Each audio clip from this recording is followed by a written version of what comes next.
Doctor साहब, काला मोतिया को खामोश चोर क्यों कहा जाता है?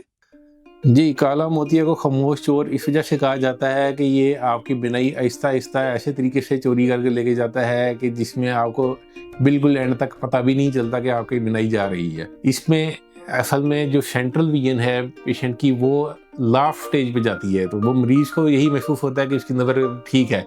साइडों से जो है आपका फील्ड ऑफ व्यू जो है वो आहिस्ता आहिस्ता कम होता जाता है, जो इतनी स्लो प्रोग्रेशन होती है कि मरीज़ को फील नहीं होता। बहुत रेयर है कि जो मरीज़ नोटिस करते हैं कि पहले जो है आपके अगर गाड़ी चला रहे हैं तो साइड से कोई और चीज़ गुजर गई है, उनको नज़र नहीं आई।